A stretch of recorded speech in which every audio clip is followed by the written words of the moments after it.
control the vertical.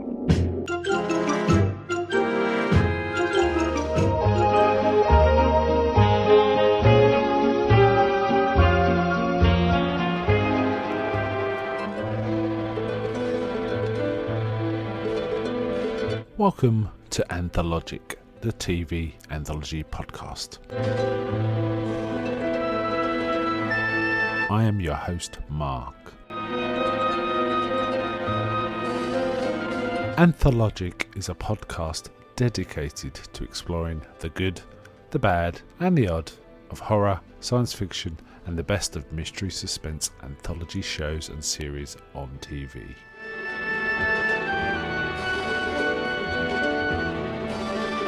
Join me as we slip through the cracks of reality to approach the extremes of experience, where we can peruse the stories and art of a sinister fairground of strange and wonderful rides. And now we go on to the show that is the focus of this particular episode.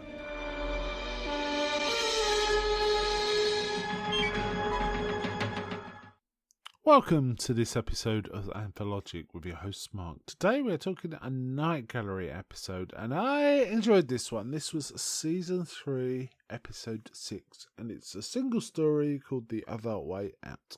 First aired on 19th of November 1972. I do like this one. It's a dark one, and it works quite well. It was written by Gene Kearney. I think he came up with the ideas, and the writing was done by Kurt Van Elting. They're co-authors, in essence, and directed by Gene Kearney. Stars Ross Martin. Now, I always liked Ross Martin. Ross Martin was pretty good. I can't remember his character name, but it's the sort of sidekick in the Wild Wild West, the inventive guy. And Burl Ives. And I think this is a really interesting stuff from Burl Ives going on here. That's the strength of this episode. Essentially, a sort of middle class working guy is being blackmailed. In essence, basically he had something to do with a dancer that died, was murdered. So you kind of, and he's being blackmailed. Bring $10,000 to this place, kind of thing. So it had something to do with, we don't know quite what. Yeah, and actually, to be honest, in the episode, it's kind of hard to figure it out, and I'll explain why in a minute.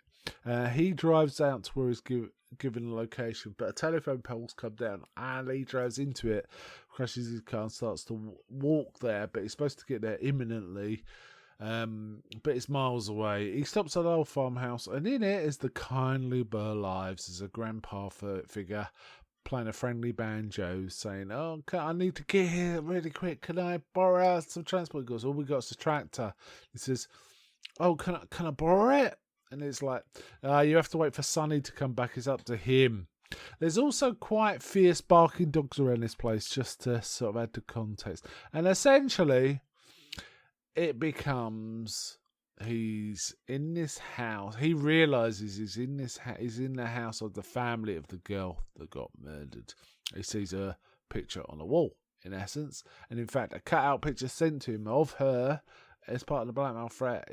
He compares it to a picture of a wall. It's an exact match, so it's not even close that it isn't them. It clearly is. And Burl Ives just keeps saying, "No, Sonny, you gotta wait for Sonny to get back." And also, there's lines like, "Oh, I've let the dogs out in case you get any ideas of leaving, mister." So these fierce dogs are outside.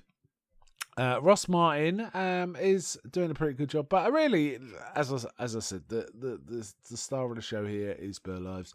He kind of goes from a kindly grandpa to quite a sinister figure, threatening figure in this, who keeps talking about Sonny coming back. And then Ross Martin kind of gets into the under of the house, and he can't figure out a way out. And Burl Ives is saying, "Oh, there's another way out." The title of the story is The Other Way Out. He goes, "There's another way out, mister. Don't you worry, you keep looking. But when Sonny comes back, I'll feel sorry for you." And somehow he gets, Ross Martin gets a gun, but the old man has removed the bullets. But interestingly, he kind of keeps one. Puts it in his pocket. Ross Martin eventually then breaks down and starts to confess what he did. Now, because he's acting fairly distraught in this scene, and I like the way he's acting, I'm totally fine with that. It's a bit difficult to help make out his words, so I had to kind of Google a bit, and he's basically confessing that he had an affair with her. She was going to tell his wife, and he couldn't let her do it, so he stabbed her in a fit of passion.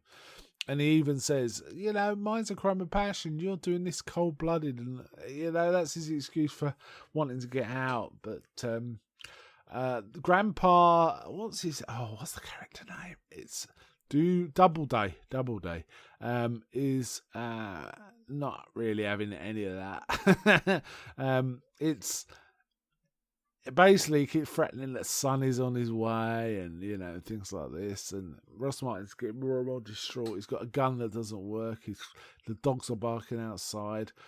And old man Doubleday keeps harassing him. There's a few other actors in this, I have to say. That, for example, Ross Martin's character is Bradley Meredith. There's a Mrs. Meredith right at the beginning. She wants to borrow his car, but he's already had the news of a Batman. He says, "No, I've got to drive out. I've got business," and he kind of goes on his way. That's the last we see of her. But he establishes he's married, and fairly successful. He's got a successful office. But Burr lives as old man Doubleday. He's strumming his guitar, stroke banjo, and it's kind of interesting as Ross Martin is kind of scrabbling around this basement area, trying to figure out a way out, moving around below the house. You hear the strumming of a slightly discordant. It sounds like a guitar, but I'm pretty sure he was playing a banjo. But it's kind of slightly discordant, and adds to the sort of weirdness of the whole story. And in the end, he says, "Right, Sonny's here," and Ross Martin says, "I'm not afraid of Sonny," and all this.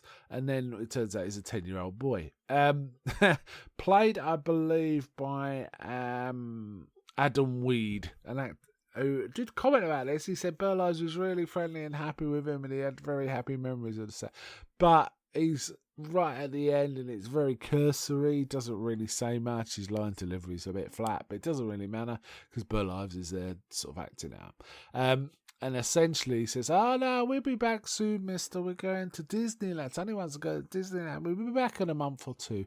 And he says, "But if you don't think you can wait that long," and he throws down the single bullet. Essentially, shoot yourself is the message there, or starve to death, or die of dehydration.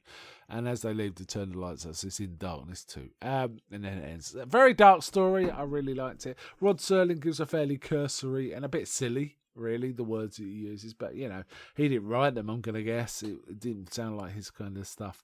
But he delivers them with usual Rod Serling panache. But yeah, I kinda like this one more than... Well, actually, you know what? I think this might be my favourite so far of the season 3. Not quite sure it's a classic, but it's close. So yeah, it was a lot of fun, and I liked it, and it satisfied. Now, when I saw it, I was really basically when the old man Doubleday was looking down at him, it reminded me a bit of Silence of the Lambs, with Buffalo Bill saying it puts the lotion on its skin, kind of stuff. But the other thing it reminded me of, it's almost like feels like a contracted version of Misery. I've got to wonder if little Stephen King, when he was a lad, saw this episode and it percolated away in his subconscious for years and years, combined with thoughts of toxic or over-enthusiastic fandom, and precipitated out into Misery. Because Misery feels like an extended version of what was going on here in some respects. But he murdered the man's granddaughter, I believe, is what we're talking about, and he got what he deserved, I guess. It's a nice little morality tale and Jacobean almost tragedy. But yeah, I did like this one. It was very satisfying. Interestingly, they took a break. There was a break from airing after this one for 3 weeks. So this was aired on the 19th of November 1972, and the next one wasn't aired until the 10th of December, so there was a 3-week hiatus. But after that, it does continue more regularly again. So, oh no, there's another break as well later on, but I'll talk about that when I get to those episodes. But yeah, so season 3, episode 6, The Other Way Out. Big recommend for me. It was a good one. Okay, I'm going to wind it up there. Before I go, may I ask, is anybody out there?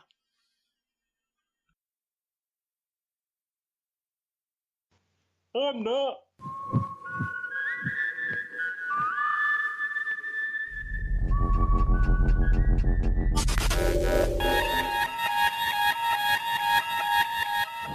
We now return control of your television set to you until next week at this same time, when the control voice will take you to